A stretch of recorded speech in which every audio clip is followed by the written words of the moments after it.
Make sure the volume's Hello. down there. Welcome to the Wednesday Night Live. Woo! We've got Faye and Simon. We're staying married to Reselling. How are you guys doing? We are good, thank you. Very good.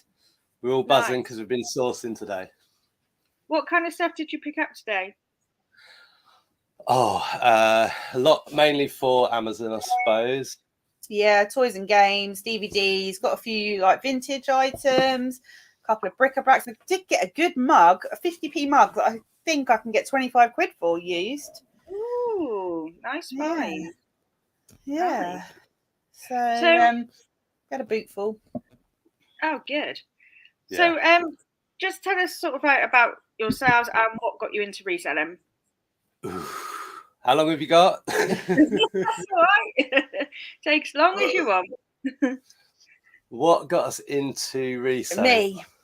I got us into reselling. Yeah. So we quit our jobs. Literally the day after we got married, we decided, right, let's quit our jobs. So a few months later, we quit and we started doing a bit of everything, social media management, just the plan was just to work for ourselves any way we could.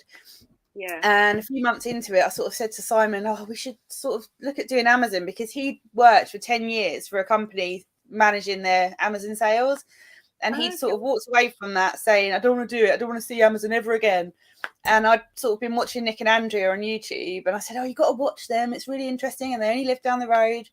And I finally persuaded him. And it just went from there. We did a few bits from around the house to start with. And I'd always sold bits and bobs on eBay anyway.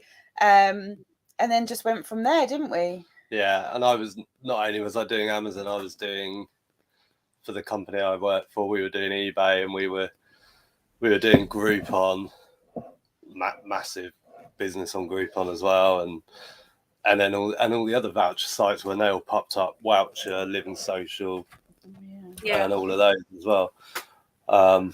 Plus importing and stuff. So yeah, the funny thing is, lots of experience. With like the Nick and Andrea thing, I got him into it, and he watches YouTube for hours every day to this day, and I don't watch any of it. Nick's been on here actually. Yeah, I watched that. Yeah. So, sorry, go on. No, I was just going to say it was an interesting one, because just seeing him in a different place all of a sudden, because it's been so long that they've been doing that. Yeah, it's crazy, isn't it? They've been doing it for like 20 odd years, haven't they? Something like that. And they kind of just took the jump as well, didn't they? They just sort of jacked what they were doing in and just started reselling. Yeah, I mean, it's mad to think that you could be full-time reselling for 20 years. That's such a long time to be still in the same game. Like in any, I've never had a job for 20 years. No. The longest I've ever had longest same job I've had, I think, is it's not this one yet. I don't think. No. It might be. No, I was with the business I was with for sort of nearly 10 years, I think. And it sort of gets to the point where it's time for a change. But it was always the time for a change for me. Never stuck at anything for long. Yeah. So tell me a bit about Amazon, because Amazon seems to be cropping up everywhere for a lot of other resellers at the moment.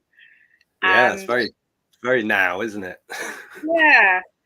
And I'm not totally sure kind of, how the processes work and everything. So just tell us like a bit about that.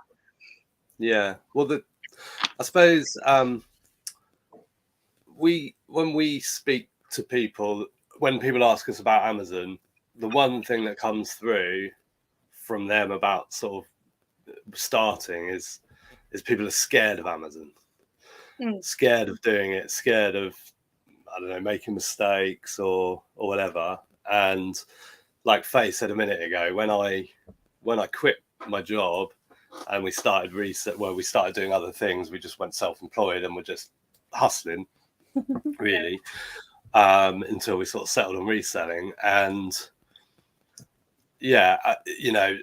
whenever you think eBay are treating you unfairly, like if that affects you, Amazon's definitely, you know, you've got to be pretty thick-skinned for Amazon. So I know there's a lot of people getting into it now, and I've been doing Amazon since before FBA existed, before a lot of the tools and features that are there now, before all of that. So I've sort of seen it all come through.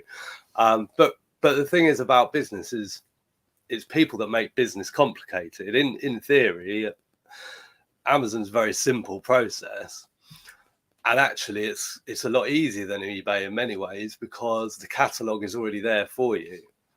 You know, there's lots of different avenues that you might explore with Amazon. So you might want to start importing and creating your own listings on Amazon.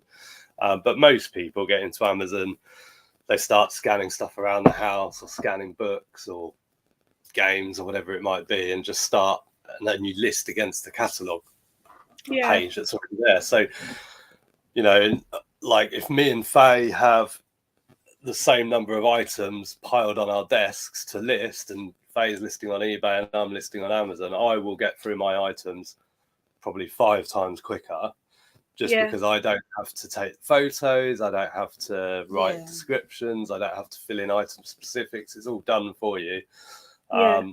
You know, you just list your items, say what price you want to put it at, say what quantity you've got, and then you're done. And then you can choose at that point if you want to send it to the Amazon warehouse and have Amazon fulfill your products for you, or if you want to do it yourself, like as if you're selling on eBay and posting stuff yourself, you have that choice then. And that's really all there is to it. But the more tools that you use, like that you start using FBA or start using their advertising, that's when it starts getting a little bit more complicated. But I sort of strongly defend Amazon in terms of when people say it's more expensive and all of this. I wholeheartedly disagree, because you have to put a value on your time. And when you put a value on your time, and if you're doing FBA, Amazon is a lot cheaper than eBay. People always say about the fees, don't they? How it's too expensive, but not if you're selling the right things. And it's so easy to find things to sell on Amazon. So easy. People, it's not one of these things where it's secret, we can't tell you what we're going to sell. You just go into a charity shop and start scanning books, for example. And if we went to a town today where there was 4 or 5 charity shops, you might not get something in every single one, but we got a boot full from going to all of them. I think we've spent probably about £100 today, and we'll easily be sending in £1,000 worth of, I haven't added it up, but £700 probably, maybe 1,000's a bit of a reach, but a fair bit. It's all piled up over there. It's just loads of it. And we were just popping out to try and source some things for Amanda's challenge, which is only 5 things, and we've bought probably 100 things while we were there, you know. And we were literally just going out because we needed to do the challenge. So that's how abundant the stuff is. You know. What are the fees like on Amazon then? Do you have to pay like a monthly thing, and then obviously, you know, like you would with eBay for a shop, and then your, you know, percentages obviously when you sell things? So you can you sort of, when you open your account, you get a choice if you're an individual seller, which is like a private seller on eBay, or if you're a professional seller, which is the equivalent of having a business account on eBay. And professional seller is £25 a month. If you choose the individual seller because you're just like clearing out your bookshelf and you're not running it as a business to start because you may be testing the waters, then you just pay an extra fee per item.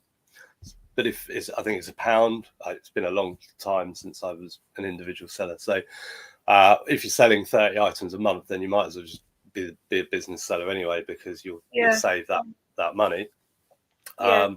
Fees are like dependent on this. Is this an Amazon masterclass? Sophie told us she didn't have too long tonight because she's needed elsewhere at 8. So you'll just have to keep things rolling, Sophie. But to answer your question about fees, they're category dependent. So they go anywhere from 8% to 15.3%, I think. Okay. Okay. And that's just the referral fee. So that's just for making the sale. Yeah. And then in terms of FBA fees, you've got like your FBA fee is the cost of Amazon shipping your item to the customer. And they vary depending on the size of the item, and Amazon knows the sizes because the chances are whatever you're sending in is already been in FBA from another seller, so they know all of that already, and that varies on average from sort of £2.80 to £3.60 for like a standard size item. But if you're doing small and light, so small items that are under £9, they go off to a different warehouse, and those fulfillment fees are the cheapest chips, like £1. Yeah. Because it's the equivalent of a Royal Mail large letter. So fees are really good. You get storage fees as well, but we pay. We could have 1,000 items in the warehouse, and we'll pay maybe £30 a month for storage, which is cheap. I think we've never had a storage unit or a storage locker or anything, but I think that's pretty good. And then, of course, they deal with all the customer service, returns, and all that. So nice. There you go. Yeah, it sounds like when you put it like that, it does sound kind of like quite simple, really. Because I've thought about it for a long time, but I kind of always thought, oh, I'm gonna have to have like a load of cash behind me to be able to do it, because I'm gonna have to get all new stuff and things like that. And actually, you don't really, do you? No, and this is the thing that surprised you. When I was trying to convince Simon, when we first went self-employed, to do Amazon, he didn't realise from working on their platform for years that you could sell used on there. It was like a light bulb moment. Yeah. It was just like, oh my God. Because we'd been importing and, we've been doing OA before OA was a thing. Like we were buying from and RA, we were buying from Boots and Argos and all of that. And you were doing private label. And private label. So I just never got anywhere near used items. And it just never occurred to me that you can sell used stuff for years. Yeah, I think. And now that's 90% of what we sell. Yeah, I was going to say, like 90% of what we sell on Amazon is used. With the exception of DVDs, I guess, which a lot of those are new. But a lot of people can't sell DVDs. We can, we're lucky, but we've even sold used DVDs. Oh yeah. Used puzzles, used board games, used books. We've even sold some clothes, new clothes on eBay. You can't sell used clothes. Amazon. You can't sell used clothes on Amazon, but you can sell new. And we've picked up clothing in charity shops that we've sent to Amazon and sold. Amazon is not the place. If you're a clothing seller, Amazon isn't the place for you. No, I wouldn't have thought it would be, actually. No, it's kind of notoriously bad for clothing, and a lot of people sell trainers and accessories and stuff, do quite well with that. But sort of if you're sourcing like clothing and coming across new tag stuff in charity shops here and there, I wouldn't start sort of thinking, oh, I could turn this into an Amazon business, because although Amazon would like to get more into, like, I think they call it wardrobe, don't they? Amazon wardrobe. I don't shop on Amazon wardrobe, do you? No, I didn't even know it was a thing, to be honest. I don't know anyone that buys their clothes on Amazon. No. I guess people do, but it's not. It would never be my first place to go.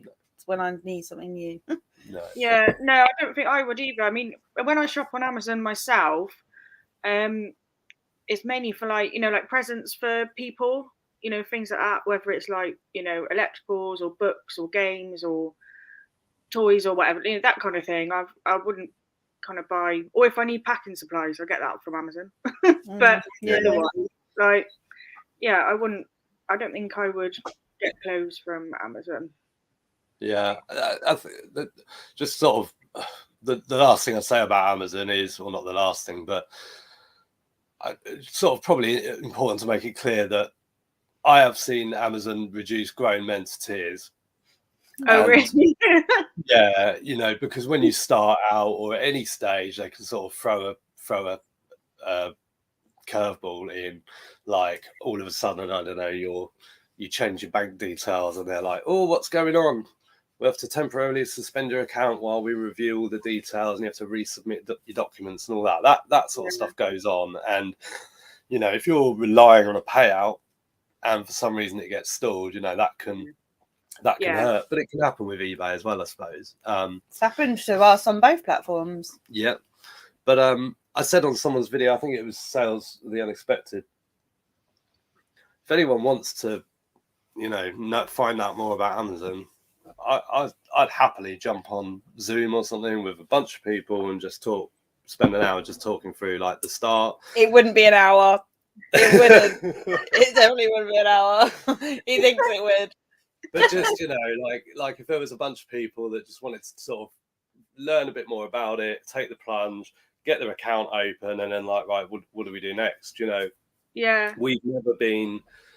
we've always been really clear with our social media that like we're not here to sell courses or do anything like that. We respond to a lot of messages on Instagram about this and that, and always help out. And we've learned so much from people.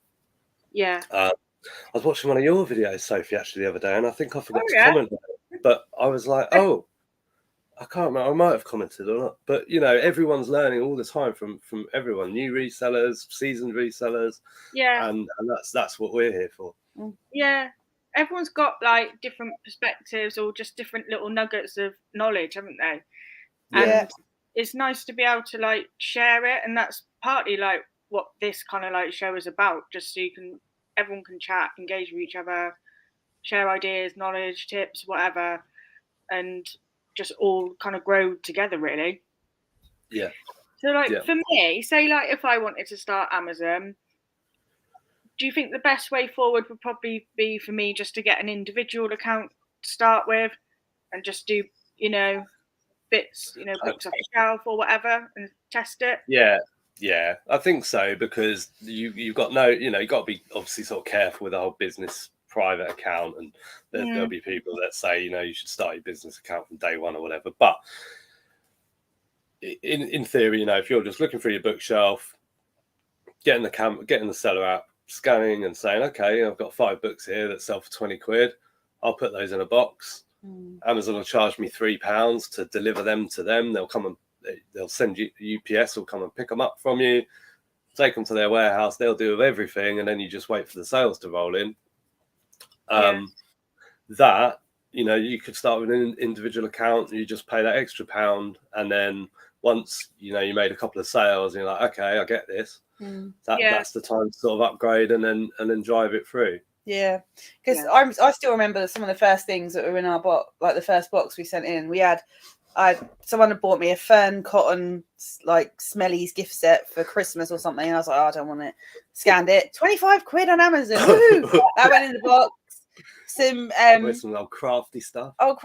We had windscreen wipers, like Goodyear brand new windscreen wipers that were in the garage from when we moved into the house. We're like, stick them in. Yeah, there was someone left their windscreen wipers behind when we moved in, so we put them on Amazon. Yeah, some random old sort of craft stuff you had, a couple of books. Yeah.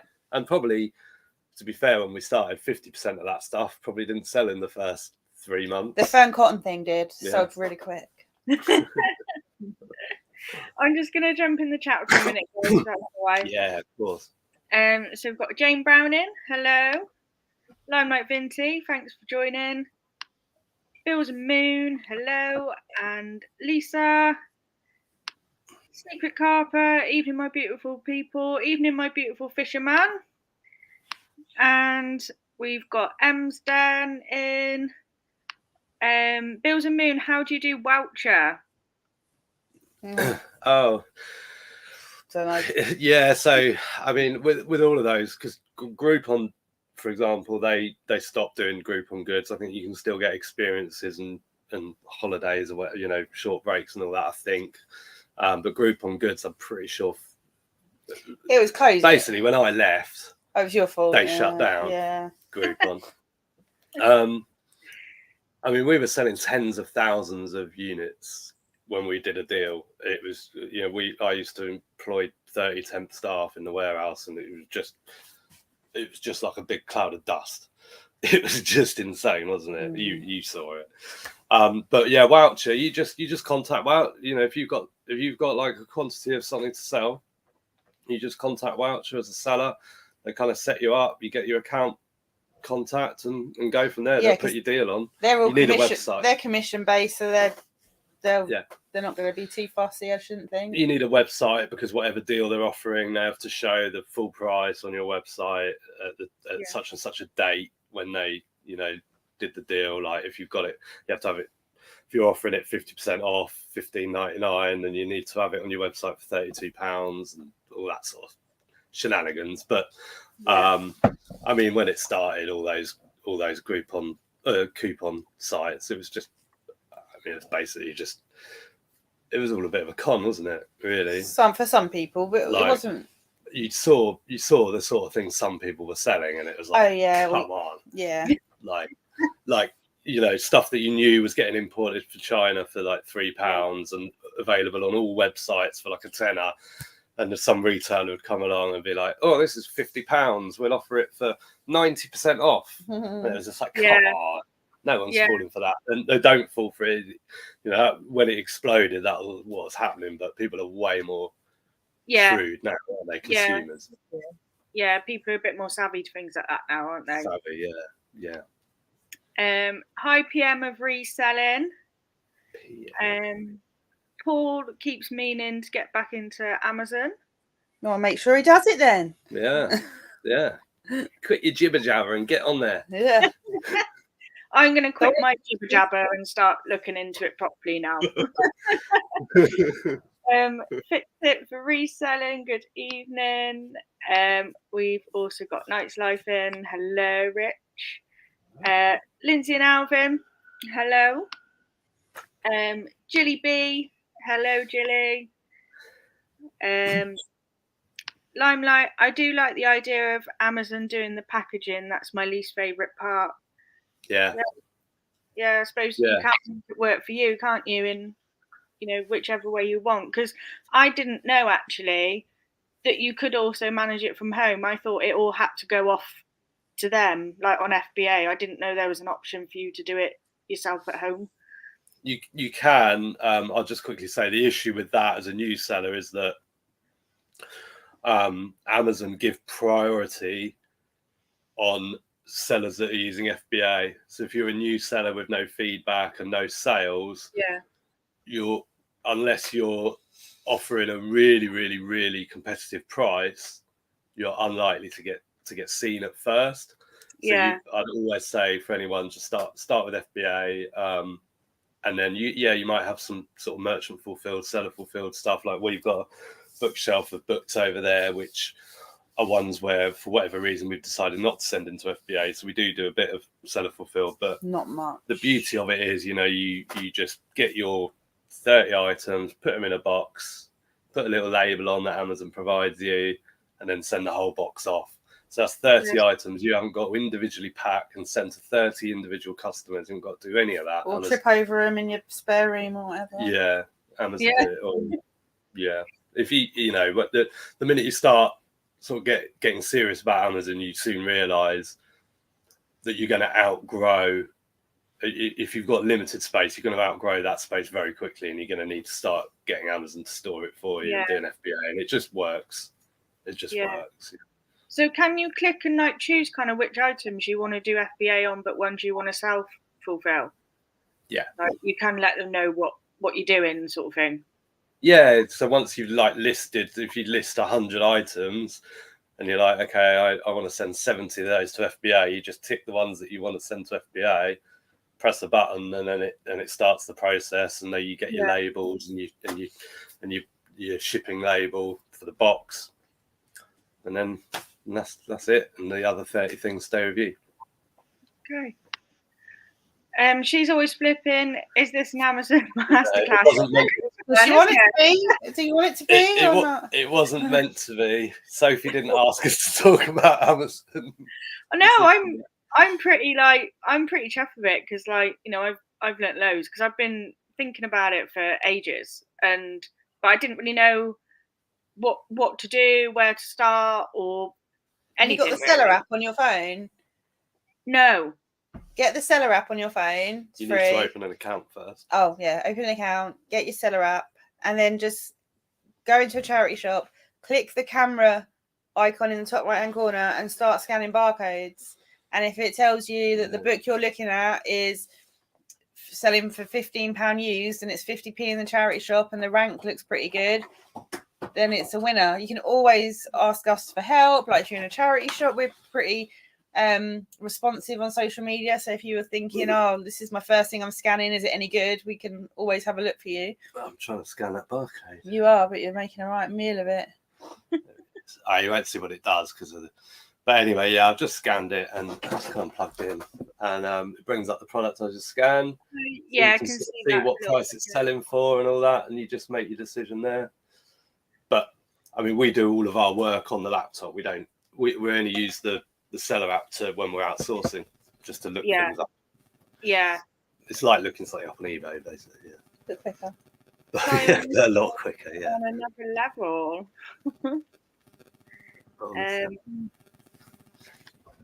Lisa, print on demand can do well on Amazon. Yes, Yeah. we do that sort of stuff and elsewhere as well. Yeah. Got our finger in lots of pies. Jeff nearly cried when they lost 2 lots of our stock near Christmas. Yeah, poor Jeff, but it happens. I find it less personal with Amazon. eBay, you have to deal with the customer directly, or eBay themselves can be just a right pain and don't help. I find Amazon is a lot less personal, less stressful. I would rather Amazon lost a box of my stock than Royal Mail lost a bag of my parcels. Like, yeah, you know, I'd that's a much better scenario for me. Amazon losing £200 worth of jigsaw puzzles that we've sent in or something, than Royal Mail losing £200 worth of eBay orders. That's a bloody nightmare. Yeah. So I find eBay, like if I have to phone them about something, which isn't often, like I just find them like quite unhelpful even on the phone. It's like, do you talk to them on Facebook? eBay for Business on Facebook? No, see, I hadn't done that. I've only found out about that lately because what I was doing was like I needed to get like a feedback bit resolved basically because someone had just left me a negative feedback but with like shitty comments on it. It was nothing to do with the item or anything. So I went on, like, first I tried getting it reviewed through eBay, and then they hadn't done it, so I went through the chat bot and then spoke to someone, but it's like they just don't really want to talk to you. I just find them like quite unhelpful. Yeah, the only way we deal with eBay, like seller support, is via Facebook. It's the only way I do it. They just get stuff done. Yeah. Whereas every time I used to, like 3 or 4 years ago, sit on chat with eBay and ringing them up, and Faye would be like, "Oh, are we going out soon?" And I'd be like, "Hang on, I'm still, it's only been an hour and a half. Give it another hour, I'll be ready." They don't really know what they're talking about. You ask an eBay rep one thing one day and you'll get a different answer the next day. They're just trying to fit. They're just batting away calls. They're just trying to get rid of you, basically. Scripted as well. Whereas the guys on Facebook, they're in this country or Ireland. Are they in Ireland or here? Yeah, I think both. I think both. Yeah. But they're dealing with you personally, and they're so much better. Yeah. The problem is, I always think don't tell too many people about eBay for Business because one day they might just like shut it down because they got too busy, too much stuff going on. Bills and Moon says a Zoom call would be great. Oh yeah. I think that's a good idea.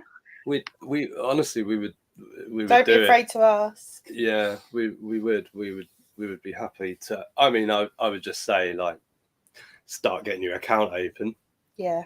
First, just Google sell on Amazon, and you'll hit Amazon, and there'll be a sell on Amazon link, and just start the process, and you'll have to jump through a few hoops to get your account open. That's the hardest bit, is like opening your account, because you have to like verify your identity and all that sort of stuff, which is completely understandable. And once you get there, and you know, and you're kind of ready to think about selling, then that's the sort of stage that, you know, any people that sell on Amazon can help with. Yeah.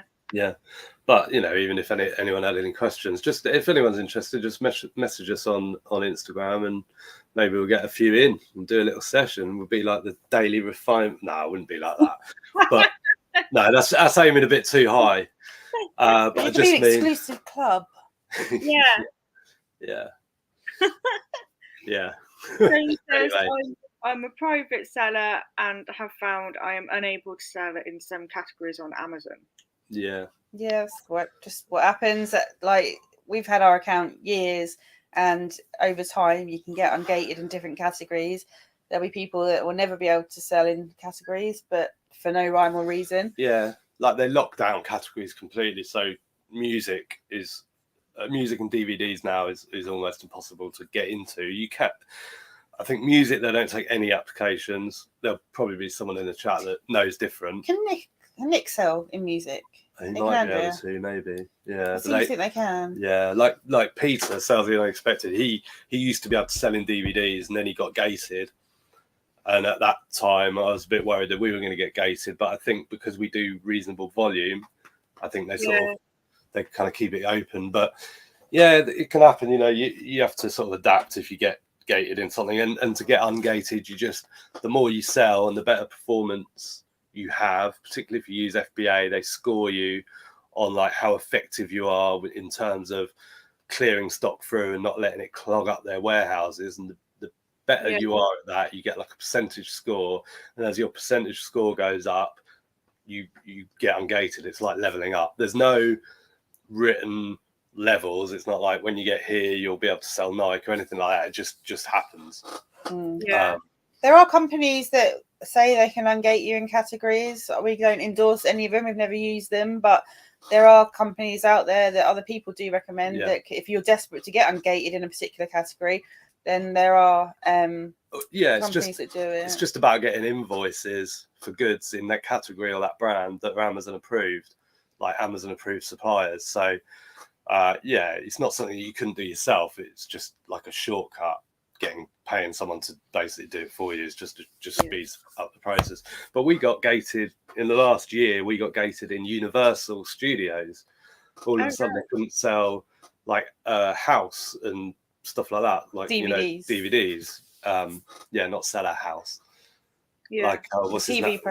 Yeah, Hugh Laurie. Yeah. So, and that's when I realised that all of a sudden we were gated in Universal. Today, I thought, I'll just have a little scan and check again, because I found House Series 8 and I can sell it again, or we can sell it again. So yeah, you get these little funny changes, but weird. Abs, evening everyone listening in the background. Why not the foreground? Yeah, stick us in the foreground. Come on. Chris cooking the Haydens, hello. Hello. Jones in as well. Evening everyone. Hiya Joan. She's always flipping, thinking about getting back in, but unsure where to start. Start scanning your books in your house. Books, yeah. I mean, if you've got if you go to charity shops and you've got a little bit of time, like 10 or 15 extra minutes that you can spend at a bookshelf, avoid all the fiction, go straight to like the reference books, the niche stuff like Mexican cooking or something, like niche recipes. Avoid like the Gordon Ramsay cooking books, Jamie Oliver, all that. Yeah, just go for like the sort of nichier ones, and then things like, I don't know, anything about like psychology or those like specialist subjects. Yeah, I got loads of nursing textbooks as well that I had from uni, but I don't know if they'd be a bit too like old now. Might be, they might not. It depends if there's like volume 1, 2, 3, or the 98 edition, the 2005 edition. But just scan them and find out. If you haven't got an Amazon seller account yet, so you haven't got the app, you can always just type the barcode in on just the Amazon website. Just go to amazon.co.uk in the search box, type the barcode in, and see what the used selling price is. ISBN on for a book. just make sure the cover matches what you've got in your hand. The picture. You know, second edition or. What was I going to say? Oh yeah, so like with books as well. Like today, for example, I picked up a recipe book, and it was all about Southwestern cooking, as in like American South. Oh, not Cornish pasties. Not Cornish pasties, not Cornwall. But anything like, I always think, oh, this one might be good if it's got an American and a Canadian price, but not a British price, because I think, well, that's just unique to America, so it's a bit more specialised, a bit harder to get in this country. Ones where it's like Oxford University Press or Cambridge University Press on the back, you think, okay, yeah, they're a bit specialist. So you start learning, but yeah, I'm not saying fiction isn't worth it, but I wouldn't start there, because a lot of it isn't. There's a lot of it's like pennies, but yeah, non-fiction is definitely the way to go. And avoid children's books as well. Yeah, that's all really good advice. Sean says, even new group of lovely people I've popped on for my doctor prescribed monthly exposure to SB. I already feel enraptured by Sophie's glory. I to married to Reselling too. What an admirer. I have missed you spamming in my chats, Sean. I think you need to go back to your doctor and ask them to up your dosage of the Wednesday night lives. Pat always think you send out good vibes. That's someone else's chat, probably. I do that quite a lot. I'm surprised I haven't kicked myself out of the stream or something yet. I do that too. Oh yeah, I saw that last week with George. Yeah. Tonks. My internet went down last week. I don't know why. It just literally just crashed, and my router was just like flashing, and I was like, fuck. Oh, that happens daily here. Do you live in the middle of nowhere? No, like I live literally in the town centre in Cheltenham. I don't know what happened. I don't know whether it was something to do with like EE or something like that. But we use the internet daily, don't we?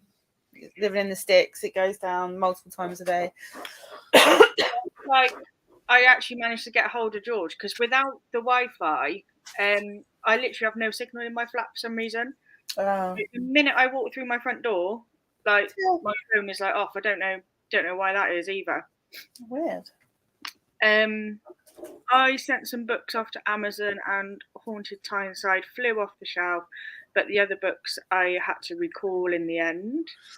Yeah, that's probably just down to like the research, like understanding the demand of the books before you sent them in.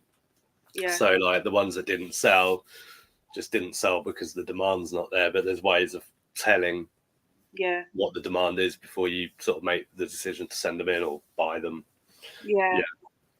Bit like eBay, a bit like checking souls. Yeah, exactly. eBay never helped. Just thank you for your many years of service. Yeah, you can get fed up with that. Oh, I see you're a seasoned seller. Thanks so much. We're not going to help you, but thanks anyway. Yeah. I'm just coming down the chat a minute. I've never sold on Amazon. This is interesting. Thank you, Joan. It is very interesting, actually. Keep it real, guys. No bullshit. Yeah, we're always keeping it real here.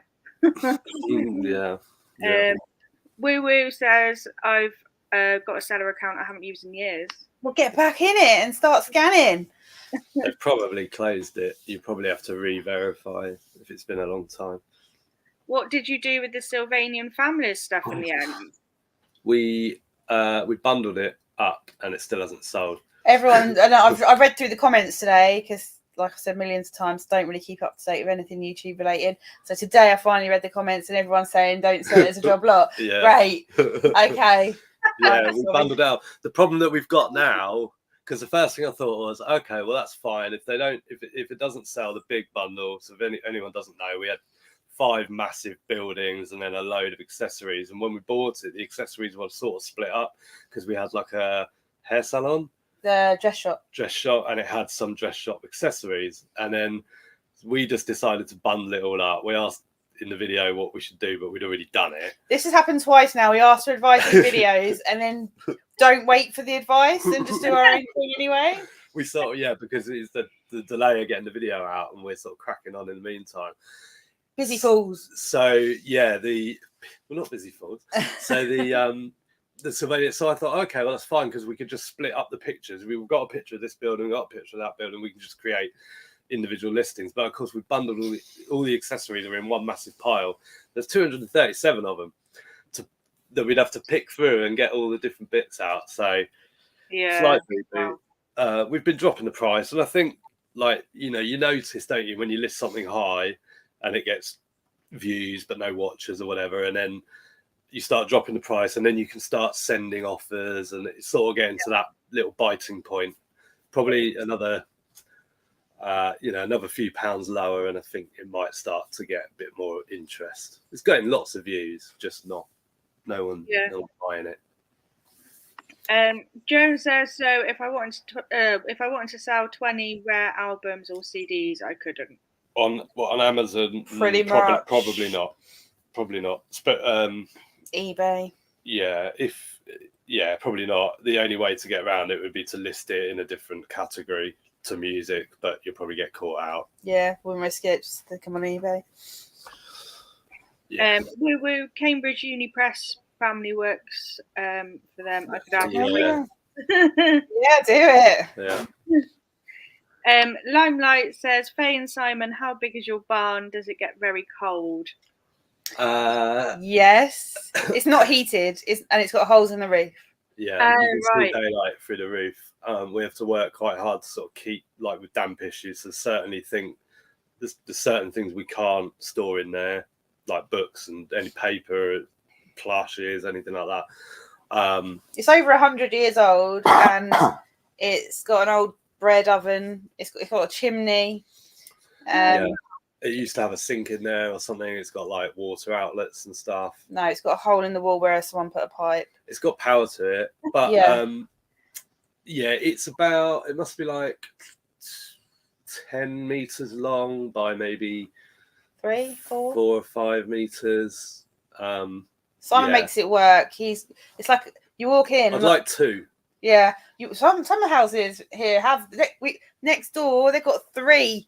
Yeah. 3 barns. Yeah. Wow. And we wanted to move there originally, but yeah, it's got Simon's created like a little warehouse on the left with like all the sort of racking, and then on the right is kind of packing table, gardening dumping ground, and then at the back is like tools, lawnmower. So we make it work. You can walk in the barn and basically tell them where my priorities are. So like gardening stuff's all at the back, hard to get. In the dark, in a dark corner where you can't find anything. And then like all the work stuff's like in the sort of best area. And then of course I've got probably 200 used board games that we've collected in the last 5 or 6 years that aren't complete. Yeah. So we have our little Facebook group where people swap parts and put like wanted, I need, a Monopoly S for Scrabble or whatever, and we provide quite a few bits to people. We just ship them out, little bits and pieces people need. So people post all their stuff on there. I suppose I might as well put it up. Can I show what the Facebook group is, Sophie? Yes, it does get cold in the winter. If it's -5 outside, it's -5 in the barn. It's blooming cold. That's the group. Oh, nice. Okay. So yeah, feel free to pop on there if you need anything. Yeah, but we're very lucky with the barn. Do you does it get wet at all or anything like that in there? Yeah, it can do, because there's a bit of a hole in the roof about that big. Because they're like terracotta tiles, so like bits are broken off or they don't meet perfectly. It's not like we've got just a massive gaping hole from like a meteorite or something. No, so everything, no. It doesn't flood or anything like that. Everything that we store goes in clear polys with a silica gel, and then that's all in tubs. And then in the tubs is like the big, it's not silica gel, but like the big damp trap things. And then we've got like the damp traps on the shelves, and then we've got dehumidifier. But humidity there is, sorry, the dog's making a funny noise.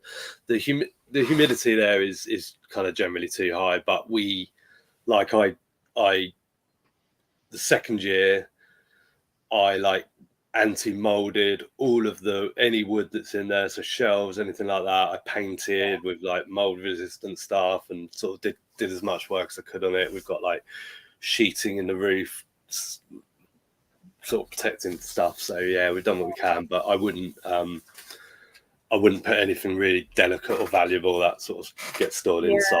It's got a little corner over there. Yeah, it's a good idea. Man says, what did you pay for it? I would have broke it down for sure. Right. Not the barn. No. The Slovenian families. 61. £61, yeah, for 5 buildings and 237 accessories.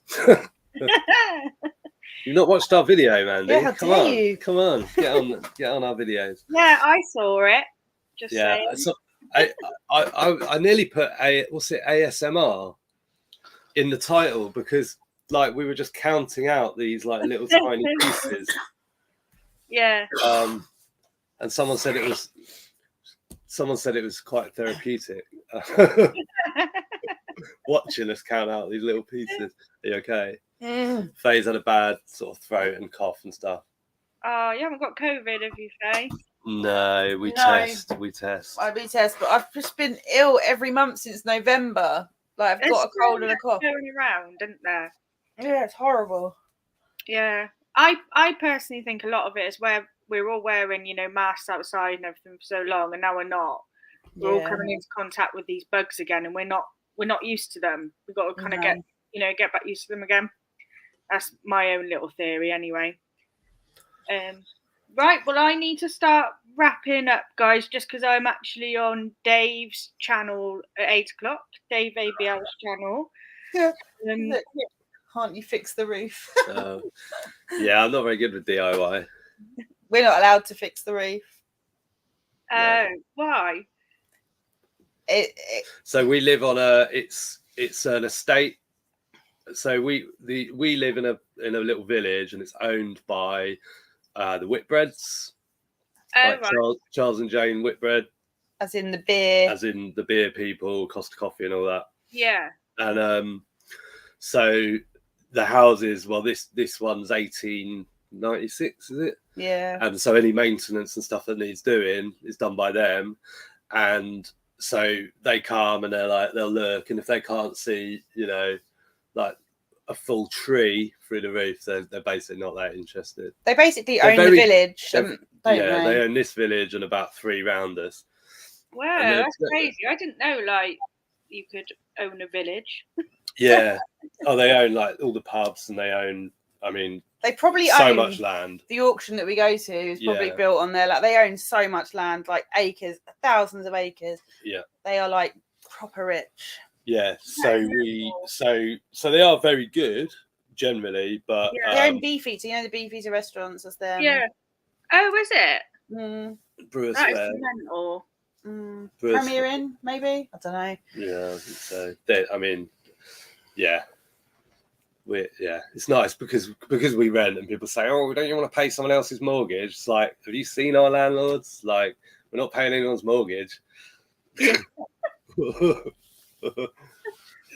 Right, well, I'm going to start heading off, guys. Thanks so much for joining. It's been a really good chat, actually. I've learned loads, and thanks for sharing all your, knowledge, tips, everything else. Thanks for having us. And if you get stuck or want to ask us anything about Amazon or anyone else, then just hit us up on Instagram. Simon will be there. I'm rubbish at checking it. I'm going for Dave's channel now, so I'm on Dave ABL's channel at 8 o'clock. So if you're not bored of my face, then do come over to Dave's. But if you are bored of my face, then don't, I suppose. We're not bored of your face, but don't be offended because we haven't had our tea yet. That's all right. It takes a lot to offend me. Don't worry. Cool. Right, well, thanks very much for having us on.